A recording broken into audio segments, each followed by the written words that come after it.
Nous revoilà ensemble devant les dernières lignes du chapitre des cannibales, des essais de Montaigne, que nous étudions dans le cadre toujours du parcours Notre monde vient d'en trouver un autre. Comme vous venez de travailler sur le texte, je me permets de ne pas le relire, mais rien ne vous empêche d'aller réécouter cette lecture, bien entendu, dans la vidéo précédente si vous le souhaitez. Je me livre plutôt, quant à moi, je me livre immédiatement à l'identification des mouvements. Premier mouvement que je propose, et ce n'est évidemment qu'une proposition, ce serait la première phrase. Dans la première phrase, Montaigne se lance dans le récit d'une anecdote personnelle, une rencontre avec un Amérindien qui est rendue possible par la présence d'un interprète. Pour le deuxième mouvement, je propose que nous nous arrêtions à la fin du premier paragraphe. Il s'agit ici de la transcription du contenu de la discussion que Montaigne a eue avec cet Amérindien. Et enfin, évidemment, le dernier mouvement est composé du deuxième très court paragraphe et il s'agit d'une pointe comique par laquelle Montaigne se moque de l'opinion couramment admise. Les mouvements étant identifiés, je vous propose pour chacun d'entre eux quelques faits remarquables qui vont nous permettre petit à petit de construire le sens de celui-ci. Première chose que nous voyons dans le premier mouvement, c'est qu'il s'agit du récit d'une expérience personnelle. C'est à la fois un effet de réel qui vise donc à prouver la véracité de ce qui va être dit, et à la fois c'est un élément qui pourrait presque relever de l'autobiographie puisqu'on a bien un récit mettant en scène un jeu qui est à la fois l'auteur, le narrateur et le personnage. Deuxième chose que je remarque, cette phrase est paradoxale. L'expérience personnelle donne du crédit, évidemment, à ce qui va être dit. Si Montaigne a rencontré cet homme-là, cet Amérindien, c'est donc que les lignes qui vont suivre sont vraies, vont être vraies, mais la présence de l'interprète et surtout sa bêtise sur laquelle insiste Montaigne jette le discrédit sur l'anecdote. Le lecteur est invité à douter de ce que l'Indien a dit, non seulement parce que Montaigne n'a pas accès aux paroles prononcées, mais à une traduction de celles-ci, mais également parce que l'interprète est bête, et que s'il est bête, on peut douter de sa capacité à traduire de façon correcte. Montaigne invite donc ici le lecteur à douter et à faire preuve de scepticisme. Le scepticisme, je le répète, c'est une attitude qui consiste à ne jamais prendre pour argent comptant ce qui est vu, ce qui est dit, ce qui est entendu, mais à toujours questionner les choses. Dernière remarque que l'on peut faire sur ce premier paragraphe, Montaigne fait preuve de comique. Montaigne fait preuve de comique tout d'abord en mettant en scène la bêtise de son interprète qui est embarrassé à comprendre ses idées. C'est la première chose comique que l'on peut repérer, qui vise bien évidemment à amuser le lecteur, c'est-à-dire à rendre la lecture agréable. Mais il y a également un deuxième comique. En supposant la bêtise du traducteur, qui se dit au fait que le traducteur a du mal à comprendre les idées de Montaigne. Il se moque aussi, Montaigne, par avance de son lecteur. En d'autres termes, si vous avez de la difficulté à suivre les idées de Montaigne, eh bien, vous dit Montaigne, il n'y peut guère. C'est vous qui faites preuve ici de bêtise. Le comique ici vise évidemment à amuser, mais vise aussi à enjoindre le lecteur à faire preuve d'un peu de courage face à une pensée qui est pertinente, mais qui se présente selon une forme, nous l'avons vu précédemment, qui est assez novatrice. Deuxième mouvement, je me livre là aussi au repérage des faits remarquables. Première chose, on voit que c'est davantage une interview, dirait-on aujourd'hui, qu'une conversation. Deuxième chose que je remarque, c'est le statut du sauvage. Quand Montaigne rencontre un Amérindien, il s'agit d'un roi. La question que l'on peut se poser, c'est pourquoi est-ce que Montaigne signale qu'il s'agit d'un roi? Eh bien, c'est aussi une façon pour Montaigne de tracer son propre portrait, en même temps que le portrait de l'Amérindien. Si Montaigne rencontre un roi, c'est donc qu'il est lui-même un homme d'importance. Troisième remarque, on voit ici qu'il y a trois questions, ou plutôt trois séries de questions, en rapport avec le statut du chef. Nous allons évidemment nous intéresser à ces questions. La première question porte sur le statut du roi. Qu'est-ce que c'est qu'être roi? Demande en fait Montaigne à l'Amérindien qu'il rencontre.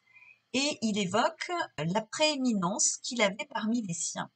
Or, on voit que spontanément, le chef amérindien dit que l'avantage qu'il a sur les autres en étant roi, c'est le fait de pouvoir combattre aux côtés des siens et d'être en première ligne à la guerre. On peut évidemment supposer que l'échange est bien plus long et que Montaigne va choisir ce qu'il désire montrer à son lecteur. S'il choisit donc de montrer ici le courage de ce roi, c'est sans doute pour tisser une comparaison avec la France, avec le roi de France, qui bien évidemment n'est jamais le premier à la guerre. Le roi de France ne combat pas, à l'époque de Montaigne, en première ligne lors des batailles. Il s'agit donc d'une comparaison qui est au profit de ceux que l'on nomme les barbares, et il s'agit d'un éloge des barbares. Montaigne donc invite son lecteur à changer le regard qu'il peut avoir sur ceux-ci. Deuxième question, c'est celle du nombre d'hommes qui suivent le roi à la guerre. On se rend bien compte que cette question n'a pas beaucoup d'intérêt pour le lecteur qui n'est pas un fin stratège en matière de bataille et qui n'aura pas sans doute à combattre aux côtés de l'armée amérindienne. Il s'agit donc avant tout d'un effet de réel, puisque c'est l'occasion pour Montaigne de décrire le chef indien en train de réaliser un geste. Et ce geste va donner de la crédibilité au personnage du chef indien. Il va en quelque sorte permettre au lecteur de se représenter ce chef. Il va donc donner de la crédibilité au passage en question en donnant à cette rencontre un caractère vrai. Rencontre qui, soit dit en passant, est tout à fait réelle. Le choix de rapporter ici une réponse et une question qui sont de peu d'importance, c'est aussi un choix esthétique. Montaigne nous donne le sentiment que nous assistons à tout le déroulé d'une conversation et il s'agit donc d'une esthétique du naturel qui, nous l'avons déjà vu, appartient au goût du XVIe et entre également dans la volonté de faire vrai puisque le naturel est un gage de véracité. La troisième question, vous le voyez, rejoint en fait la première question. Il s'agit d'une reprise de la première question de façon détournée. Que reste-t-il de l'autorité du roi en dehors du temps de guerre, demande Montaigne. La réponse du roi amérindien est que on lui coupe les branches et les herbes qui peuvent le gêner lorsqu'il avance sur des sentiers. Ce que l'on voit ici, c'est que ce roi ne vit pas dans le faste et qu'il vit à l'égal des autres hommes, si ce n'est lorsqu'il emprunte des sentiers un peu délicats ou difficiles.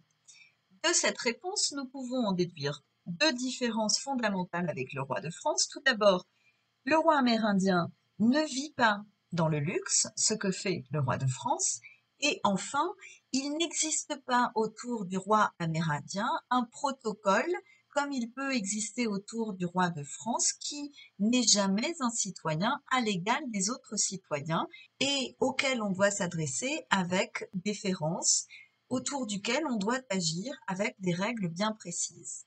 On peut donc conclure de nouveau à un éloge du peuple amérindien, mais il faut également remarquer qu'il y a une ressemblance entre la façon dont sont traités ces deux rois. Le roi, lorsqu'il est sur un sentier, n'est pas traité à l'égal des autres hommes. Il y a donc dans les deux sociétés des traitements inégaux des citoyens lambda, pourrait-on dire, et du dirigeant. En faisant cela, Montaigne souligne à la fois les différences et les ressemblances entre les deux peuples. Il se fait donc ethnologue puisqu'il étudie les Indiens, mais aussi anthropologue dans la mesure où il mène une étude comparatiste qui aboutit à des différences et à des points communs.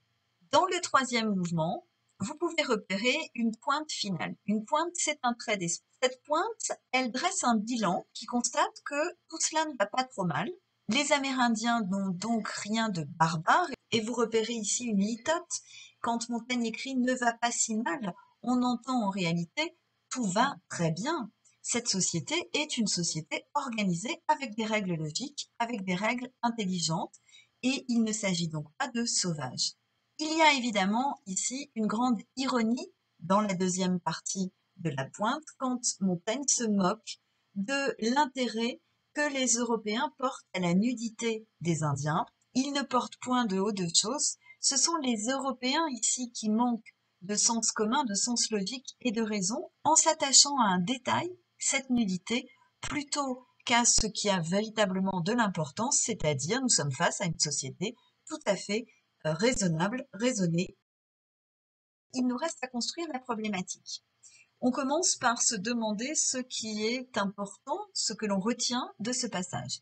Et ce que l'on va retenir, c'est tout d'abord qu'il y a ici la mise en scène d'une anecdote personnelle, ensuite qu'il y a l'éloge du peuple indien, qu'il y a parallèlement une condamnation du peuple européen, donc Montaigne inverse en réalité ce qui est couramment admis, et enfin, dernière chose que l'on retient, il y a une démarche anthropologique par laquelle Montaigne met en relation, compare deux modes de vie. Je vous propose donc la problématique suivante. Comment Montaigne s'appuie-t-il sur le récit d'une expérience personnelle pour mener une réflexion plus large entre philosophie et anthropologie? Nous en avons terminé avec l'analyse de cet extrait des essais de Montaigne. Il me reste donc à vous souhaiter une excellente journée.